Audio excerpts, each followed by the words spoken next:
The date is April 2nd, 1989. The grand spectacle of WrestleMania 5 descends upon Atlantic City's Trump Plaza.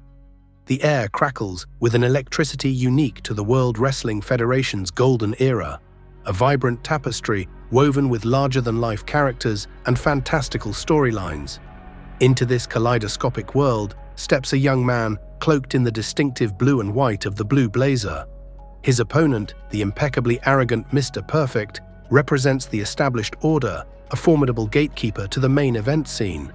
The blazer, with his high-flying acrobatics and seemingly harmless superhero persona, is a burgeoning sensation, a fresh face promising a bright future. He is Owen Hart, the youngest son of the legendary Stu Hart, a prodigy from the fabled Hart Dungeon, poised to carve his own legend. Yet as he soars through the air, executing dazzling maneuvers, an unspoken irony hangs heavy in the Atlantic City night. This seemingly innocuous gimmick, designed to propel him to stardom, would, a decade later, become inextricably linked to his shocking and tragic demise. The blue blazer was not just a character, it was a prelude, a grim prophecy veiled in spandex and a cape. Owen James Hart, born May 7, 1965 in Calgary, Alberta, was the youngest of Stu and Helen Hart's 12 children. His family home was a wrestling dynasty, a breeding ground for legendary performers. While wrestling was in his blood, it wasn't his immediate career choice. He excelled in amateur wrestling, even exploring other avenues for a profitable living. Yet the gravitational pull of the squared circle proved undeniable. Trained in his father's infamous Hart Dungeon, a crucible of discipline and technical mastery, Owen quickly established himself as a prodigy. He honed his craft in his father's Stampede Wrestling, capturing the International Tag Team Championship and earning Pro Wrestling Illustrated's Rookie of the Year award in 1987. His talent wasn't confined to North America. He ventured to Japan, becoming the first non-Japanese wrestler to hold the prestigious Junior Heavyweight Championship in New Japan Pro Wrestling. Owen was a truly gifted in-ring performer, revered by his peers for his agility, creativity, and seemingly effortless execution. He possessed an innate charisma, a mischievous twinkle in his eye that endeared him to fans even when playing the villain. His technical prowess was undeniable. His ability to execute intricate maneuvers with precision and fluidity made him stand out even in an era brimming with athletic talent. He was the quintessential wrestler's wrestler, earning the respect of everyone he shared the ring with. This unique blend of athleticism, charisma, and technical skill made him a fan favorite, a rising star destined for greatness. It was Owen's burgeoning reputation and high-flying style that attracted the World Wrestling Federation in the summer of 1988. Rather than immediately capitalizing on his familial connection to his already established brother, Bret Hart, the Federation chose a different path, opting to create a distinct, standalone identity for Owen. Thus, the blue blazer was conceived. This masked superhero gimmick was perfectly suited to Owen's aerial acrobatics, a vibrant, almost cartoonish character that fit the larger-than-life aesthetic of the Federation's golden era. He made his debut as the Blue Blazer, initially dubbed the Blue Angel, with early appearances seeing him effortlessly defeat enhancement talent. This was a clear sign of the company's intent to build him as a promising new face. His pay-per-view debut came swiftly at Survivor Series 1988, where he shared the ring with luminaries such as the Ultimate Warrior. While he was eventually eliminated, his dazzling athleticism and unique presentation left a lasting impression. He continued to navigate the mid-card, engaging in matches against established stars like the $1 Million Man and, notably, Mr. Perfect at WrestleMania 5. This initial run of the Blue Blazer was a period of growth and exposure for Owen. The character was designed to be universally appealing, a virtuous, high-flying hero meant to elicit cheers and smiles from the audience. It was a seemingly innocent, almost whimsical creation, a far cry from the dark and ill-fated connotations it would later acquire. Owen, in his blue and white costume, was a symbol of youthful exuberance and boundless potential, soaring through arenas and entertaining thousands. After a brief hiatus from the Federation, during which he wrestled internationally and briefly in World Championship Wrestling, Owen returned to the Federation in late 1991. The landscape had shifted, and his brother Bret was now a bona fide main event star. Owen's second run initially saw him team with Jim Neidhart as the new Foundation. then briefly as a singles competitor, before forming High Energy with Coco Beware. While these iterations were short-lived, they showcased Owen's adaptability and continued development. However, it was the eruption of the feud between his brother Bret and Jerry Lawler in mid-1993 that truly set the stage for Owen's dramatic ascent. He stood by Bret's side, even capturing the unified World Heavyweight Championship, demonstrating his growing confidence and in-ring presence. The pivotal moment arrived at Survivor Series 1993, where an accidental collision with Bret led to Owen's elimination. The raw, seemingly genuine emotion that followed, including Owen's furious departure and his mother Helen's tearful reaction at ringside, was a masterclass in storytelling, laying the groundwork for one of wrestling's most compelling family feuds. The subsequent betrayal at the 1994 Royal Rumble, where Owen brutally attacked Bret's injured knee, solidified his transformation into a bitter, resentful heel, casting him as the Rocket. Their feud culminated in a series of unforgettable matches, with Owen even pinning Bret cleanly at WrestleMania 10. He cemented his villainous persona by winning the 1994 King of the Ring, adopting the moniker the King of Harts.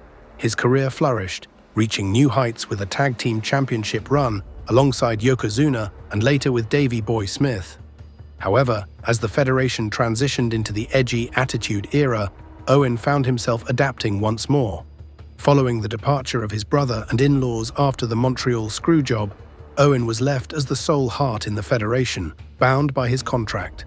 This led to a brief but impactful run as the Black Hart, an antisocial fan favorite feuding with D-Generation X. Yet the company, seeking to further blur the lines between reality and storyline, had a specific vision in mind for his next evolution. The Blue Blazer, a relic of a bygone era, was to make an unexpected return. This time, however, the character was transformed into an overbearing, self-righteous heel, a buffoonish superhero meant to mock the very edginess of the Attitude Era. Owen and Jeff Jarrett, his tag team partner, embraced the absurdity, frequently appearing together to prove that Owen wasn't the Blazer. This comical charade was designed to be entertaining, a knowing wink to the audience that they were in on the joke. But this seemingly innocuous comedic gimmick had a dark, unforeseen consequence. The Blue Blazer's grand entrance, a descent from the arena rafters, required the use of a specialized harness and a quick-release mechanism. This was intended to allow Owen to get entangled and then fall flat on his face for comedic effect. He had performed similar stunts before, albeit simpler versions, but the elaborate nature of this new entrance carried an inherent, yet underestimated risk. The night of May 23, 1999, at the Over the Edge pay-per-view in Kansas City, Missouri, became a horrific turning point. Owen Hart, once again as the Blue Blazer, was preparing for his entrance. The plan was for him to be lowered from the rafters of Kemper Arena to just above ring level, where he would then release himself from the harness for a comedic fall.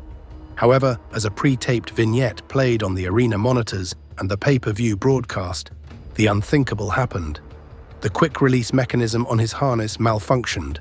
Owen plummeted 78 feet, landing chest first on the top rope. The impact was devastating. In the ring, medical personnel immediately swarmed to his aid.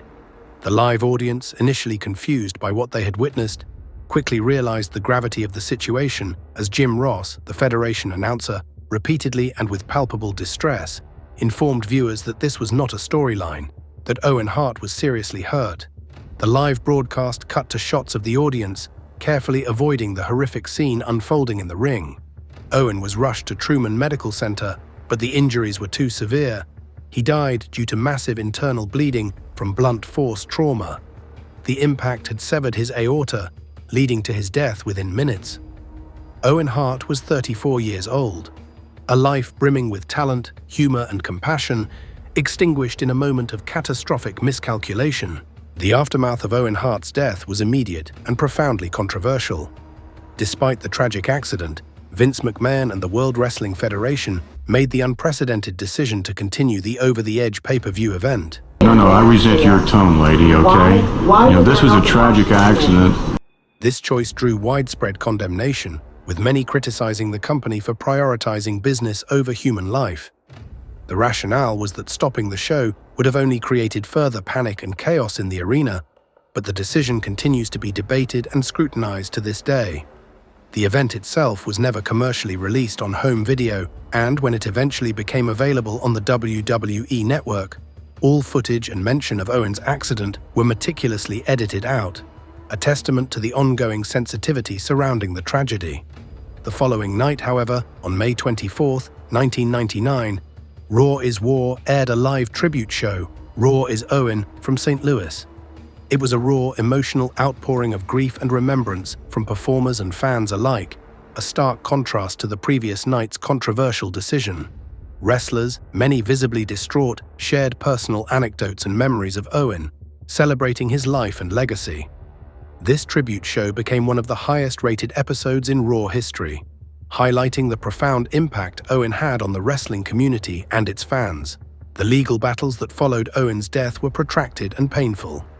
His widow, Martha Hart, filed a wrongful death lawsuit against the Federation, alleging negligence and a disregard for safety. After over a year and a half of litigation, a settlement was reached on November 2, 2000, with the Federation paying Owen's estate $18 million. Martha Hart, a fierce advocate for her late husband's memory, used a portion of this settlement to establish the Owen Hart Foundation, a charitable organization dedicated to helping children and families in need through scholarships, housing, and community initiatives. This foundation stands as a poignant and enduring legacy to Owen's compassionate spirit. Despite the settlement, the emotional scars of Owen's passing remain. His death served as a stark, tragic reminder of the inherent dangers within the world of professional wrestling, prompting industry-wide discussions about safety protocols and performer well-being. Owen Hart's legacy is complex, interwoven with both his incredible talent and the profound tragedy of his passing. He is remembered as one of the most beloved and respected figures in wrestling history, a true innovator and an unparalleled entertainer. His memory is honored not only through his family and the foundation bearing his name, but also through the continuing influence he has on future generations of wrestlers and fans.